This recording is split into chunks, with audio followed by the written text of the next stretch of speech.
नमस्कार, मी तन्वी. आज मी तुम्हाला छोलेची भाजी कशी बनवायची हे दाखवणार आहे.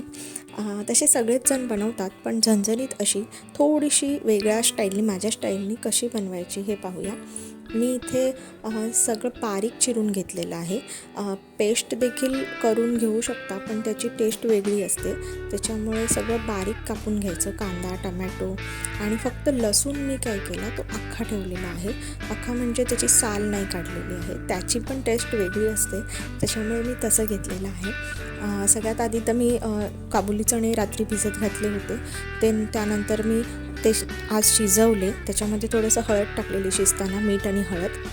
आणि फोडणीला मी कांदा, टमॅटो, कोथिंबीर, खडा मसाला, त्याच्यानंतर थोडीशी इमली चटणी किंवा इमली पण डायरेक्ट घेऊ शकता तुम्ही.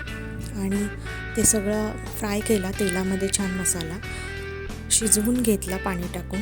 त्याच्यानंतर त्याच्यात छोले टाकले, ते सुद्धा छान त्याच्यात एकजीव करून घेतले, झाकण ठेवून शिजवले. आणि तुम्ही ही रेसिपी नक्की ट्राय करा, कारण ह्याची टेस्ट बघा तुम्ही छान येते. आणि मी थोडी हिरवी मिरचीसुद्धा त्याच्यात टाकली, जेणेकरून तो कांद्याचा असा गोडसरपणा नको येण्यासाठी.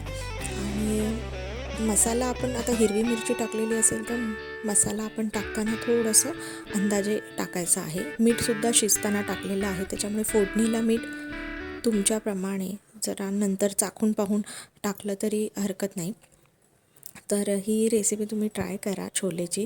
ही तुम्ही चपाती, भटुरे बनवणार असाल तर भटुरे यासोबत सर्व करू शकता, किंवा भातासोबतसुद्धा खूप छान लागते.